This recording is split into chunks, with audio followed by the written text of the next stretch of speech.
This is Mansab, and you are listening to Simply Wild.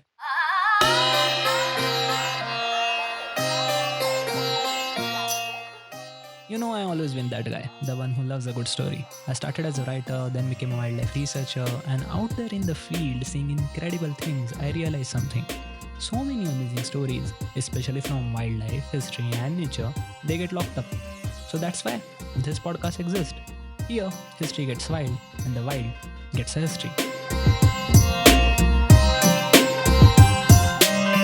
Forget sword of steel or jeweled crowns. What if one of the most prized possession of an emperor, a symbol of their speed and the lethal reach, was a weapon made of a muscle, bone, and breathtaking grace?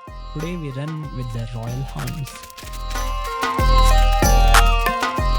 Namaste, Adab, and a very warm welcome. You are here for Simply Wild. And today's story is about a partnership forged in speed and necessity. These ancient bond between rulers and their hunting dogs. But these weren't just any dogs. They were sighthounds, the super athletes of canine world, prized possessions of sultans and Mughal emperors. This is the tale of speed, status, and a clash of canine cultures on Indian soil. For centuries, Indian royalty hunted. But the game changed when a new kind of hunter arrived in the subcontinent. It didn't arrive on two legs, but on four. It was a dog known as Saluki. Now, if you ever seen one, picture an elegance and speed made flesh. The Saluki is one of the world's most ancient dog breed, born in the deserts of Middle East, the Fertile Crescent. They are sighthounds, which means they hunt not by smell but by sight, with incredible keen vision. They are built like supermodels who are also happen to be Olympic sprinters. These dogs arrived in India with the successive waves of invaders and traders from Persia and Central Asia, beginning with the Delhi Sultanate and continuing into the Mughal era. And for these new rulers, the Saluki wasn't just a dog, it was a piece of home, a symbol of their own noble desert heritage. In the vast open plains and scrublands of northern India, they found a perfect terrain to unleash these desert ghosts on the lightning fast blackbuck and chinkara. Owning a pack of prized Salukis was a massive status symbol. उस time पे वो शान की बात थी. It showed that you had wealth, noble taste, and a connection to the high art of the hunt. So these elegant foreign hounds became the new stars of royal courts. But what was it actually like to hunt with these creatures? How did this symphony of speed between man, horse, and hound play out in the great hunts of Mughal emperors? That's next. A royal hunt or shikar with sighthounds was a different beast entirely from a noisy tiger hunt with hundreds of beaters. This was about speed, silence, and strategy. Imagine the scene, the emperor, maybe Akbar or Jahangir, and his chosen nobles mounted on powerful war horses. Alongside them, the lean, elegant Salukis, standing at the leash, their sharp eyes scanning the horizon. There's no loud noise, no banging of drums, just the sound of hooves on the dry earth and the wind. Let's imagine this. A lookout spots a herd of blackbuck in the distance. The hunters maneuvers to get into the position. The dogs, tense with anticipation, are released. And then explosion. The Salukis don't bark, they don't create fuss, they just run. An incredible silent burst of speed, their bodies stretched out, eating up the ground itself.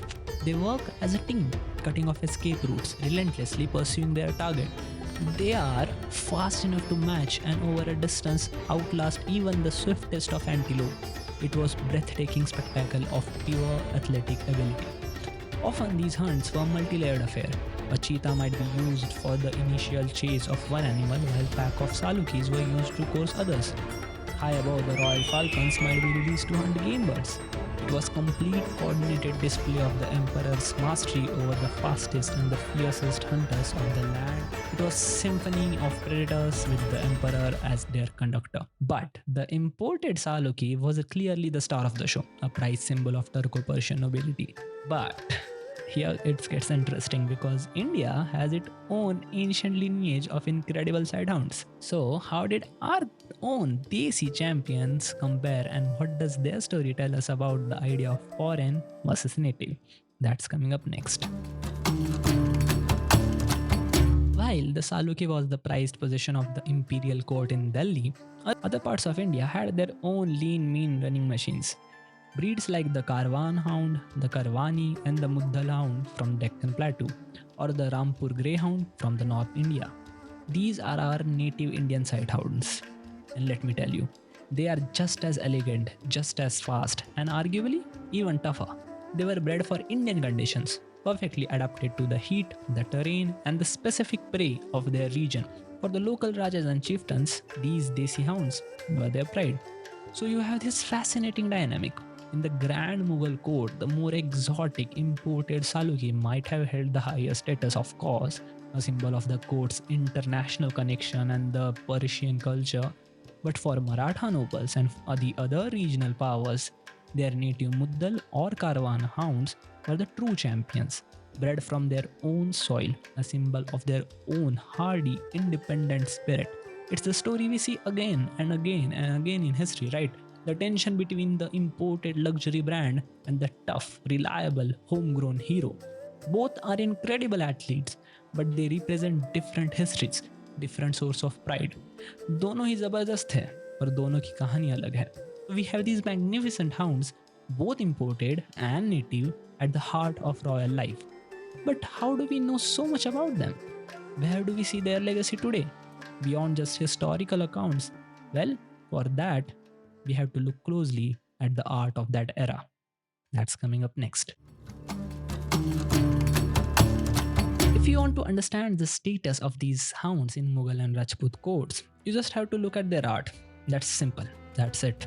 Mughal and Rajput miniature paintings are like time capsule, a high resolution snapshot of their courtly life. And in so many of these paintings, especially those depicting hunting scenes or royal leisure, you'll find them. There at the feet of the emperor or straining on the leash held by noblemen is a lean, elegant sighthound, often depicted with a jeweled collar, treated with the same artistic detail and reverence as the royal figure themselves. These paintings are crucial, not just because they are art, they are historical documents. They confirm the importance of these dogs. They show us how they were used, how they were valued. An artist wouldn't waste his time and his precious materials painting a common stray. He painted what the emperor valued, and the emperors definitely valued their hounds. This art tells us a story about a cultural fusion. The style of painting might be Persian influenced, the rulers might be Central Asian descent, but the scene hunting a black buck on the Indian plains with the Saluki that has traveled those same route is a perfect blend. Picture of the India of that time. These hounds weren't just animals, they were living, breathing brush strokes in the grand portrait of imperial life.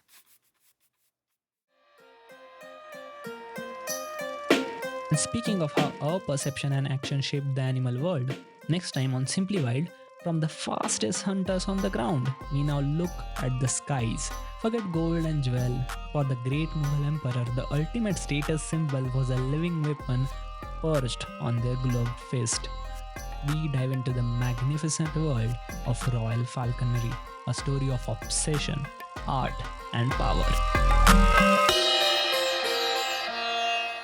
So, from the desert sands of Persia to the royal courts of Delhi, the story of Royal Hound is a thrilling sprint through the history, showcasing speed, status, and a deep bond between human and their canine allies. Keep exploring, keep wondering. If you enjoyed the story, make sure you hit follow or subscribe on whatever app you are using so you don't miss our next expedition, and keep it simply wild, dosto. Until next time, this is your host Mansab, signing off.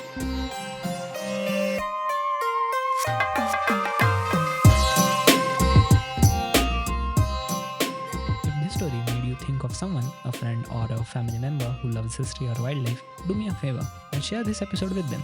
Word of mouth is how we grow our little tribe. Thank you, and see you in next episode.